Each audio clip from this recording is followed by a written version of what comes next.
At the World Economic Forum in Davos, we will meet Anthony Barringer, who is head marketing at Espro.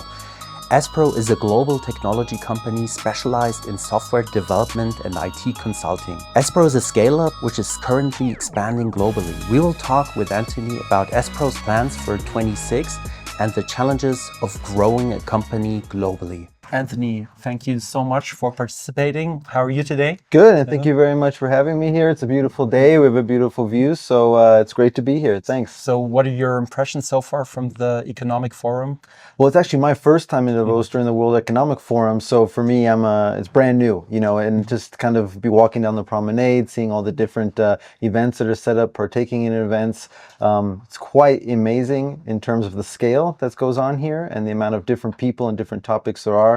Looking forward to the rest of the day. It's still just day one here, so hopefully more insights and things to experience later. Anthony, I would be interested in what is Espro exactly doing? Maybe you can elaborate on that one.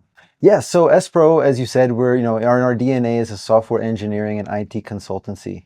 When it comes to digitalization projects, building apps, building web portals, building any type of business solution. But really, when you break it down to what we do is we solve business problems. We solve the problems that business has using technology, matching the use case with the technology and finding a way to move a business forward, help a small business grow, help an enterprise business reach its clients in more efficient ways. So we really see ourselves as problem solvers, meshing the world of technology and business together. And you're expanding globally, you're opening offices all over the world at the moment. So what do you think are the challenges, especially from early stage? I mean, Espro has been an early stage company now to a scale up. Maybe you can also talk about those kind of challenges and advantages that you have. Yes, so Espro is about 12 years old now. Our birthday is actually next 2 weeks on February 1st. We're 12 years old, and as you said, we started as a small company, 2 people, the founders, and they've grown it into a company of over 250 specialists around the world. And as you said, we're expanding our markets as well. So we're opening up new offices in the US. We've been present in Salt Lake City, serving clients, but recently we've also expanded our presence in New York. Obviously, given the financial market place in the US there, it was a natural match given our track record working with financial institutions here in Switzerland, as well as where Espro started in Ukraine. And you mentioned kind of what's one of the challenges in scaling, coming from a very small company and being a company that serves enterprise clients, for instance. And really, it's about not losing your identity. I think that's one of the hardest things as a company grows, as processes become more formal, as chain of command becomes more formal. It's less of that startup groove, less of that scale-up groove, and more like a, let's say, very mature company. And there, it's maybe not as flexible as it used to be. You have to follow certain processes, a certain order to things. However, what got you there is in your DNA. You don't want to lose that completely just because you're, a big company now or you're a growing company. So the challenge really when it comes to our company as we've grown and we've scaled and we've expanded is still keeping that very agile, almost startup mentality Espro had, and which led to a lot of success in the first decade plus of our existence, still having that as part of our growth and part of our brand and DNA going forward. And how important is culture for a company? Maybe you can talk about that. Yes, culture is very important. Now they always say, culture and strategy, they're kind of fighting. And I think that's because a lot of times smaller companies, when they're first starting out, they don't have a strategy. What they have is a culture.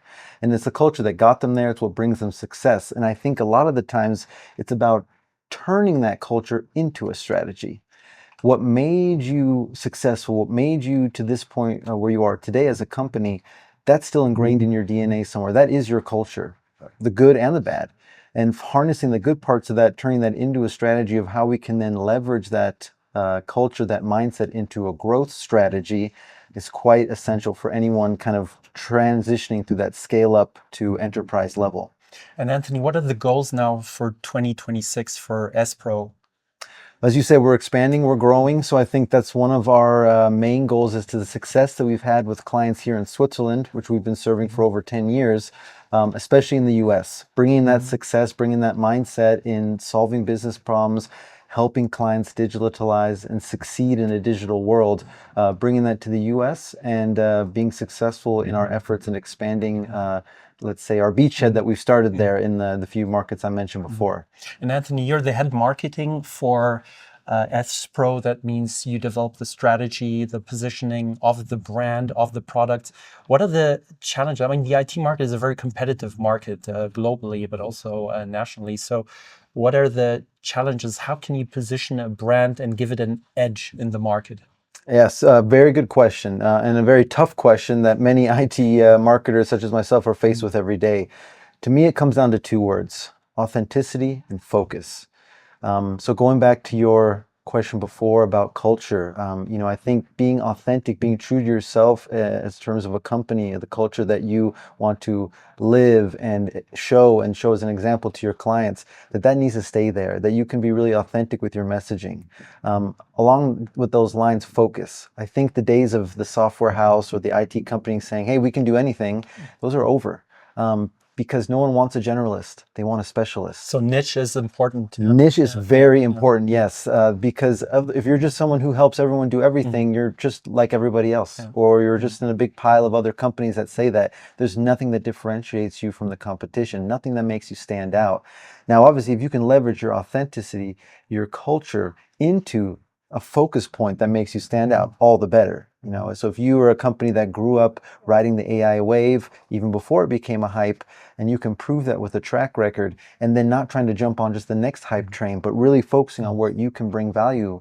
And that's what it comes down to, bringing value to clients. And so can you use maybe an example or give us an example of a focus, like a certain product or a certain service? Maybe can you give an example? Yeah, I can around the AI space. So here, last year, we built for a client the International Union of Conservation of Nature. This is the UN's watchdog to say when it comes to nature and wildlife and the ecosystem around the world. And so they had a lot of challenges. They were a bit, not quite a digital organization yet. They were getting there, but they deal with thousands of resolutions and documents and going back 100+ years of their existence, a very, let's say, pen and paper manual work.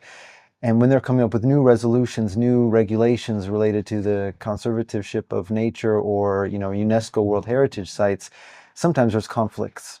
So using a tool, an AI-based tool that we built for them, acting almost as a bit of an AI agent, being able to reason, being able to hold up measurements and resolutions next to each other and be like, no, this one is actually outdated, or it's being contradicted by this one, or we don't need another one because we already have 3. So those kind of things, simplifying a problem that a business has and also helping them even improve the existing process, not just simplifying it. Before, it was something that took 2 weeks, finding all the different documents, holding them up against each other, now takes 2 seconds. And so it frees up the organization to do a lot more in relation to their mission, which is protecting the planet, which is quite an important one. And so this is something that we're trying to productize a bit, this agentic AI approach to using regulation, for compliance, for all the different things, using the technology, again, to solve a business problem. Anthony, you mentioned authenticity is important. Can you give an example? What does it mean being authentic as a company? I think in a way being true to yourself. So if you say you're going to work with certain industries and you work with certain industries, if you, in S-Pro's example, we grew up serving startups, helping startups, bring their ideas to an MVP phase, beyond proof of concept and helping them launch their business. As we've grown as a company, we haven't forgotten about where we came from as well. And that was really from the startup world, being somewhat of a startup ourselves with 2 founders.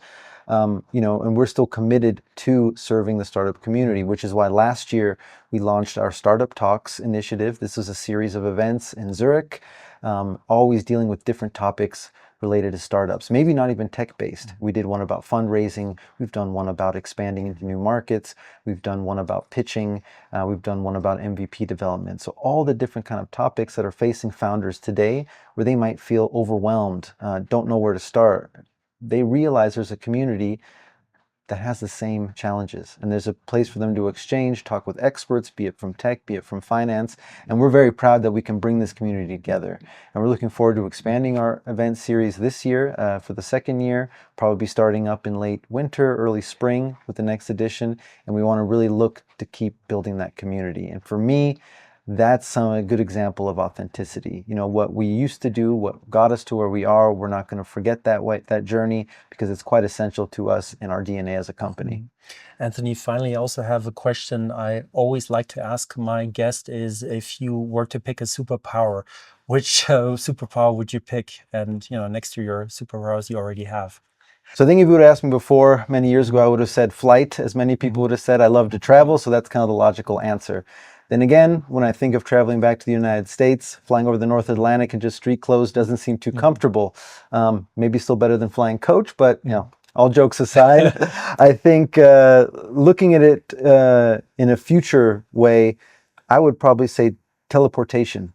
Because, just like in business, speed is everything. Yeah. Being able to be somewhere quickly, being able to beat someone to the finish line is essential in business. And the idea that I can just, close my eyes, open them, and I'm where I want to go, minus all the hassle of the airport and flight, sign me up. Yeah, I totally agree. And final question, if you were to pick an autobiography, which one would you pick to read? Oh, this is a tough question. I love reading. I'm a very avid reader of nonfiction and biographies.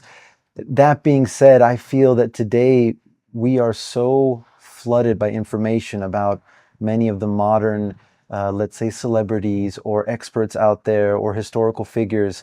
To me, it would be quite interesting if I could maybe even go back in time and read an autobiography of someone from antiquity. We know a lot about these people like Caesar or the Greek philosophers or any number of, famous people from antiquity. However, we're always learning it from historical context and never necessarily from themselves. And I am very fascinated with where we come from as a species, where we're going as a people. And I think to know that, you really need to be able to step back and see where we came from. And being able to kind of go into the daily mind of someone who lived 2,000 plus years ago and really understand their perspective on their daily world would be quite interesting, understand where we're going today. Yeah, I love that. Anthony Barringer, thank you so much for the talk. Thank you, Jakob. Really enlightening, and enjoy the nice weather here in Davos, and hopefully see you soon. Thank you very much.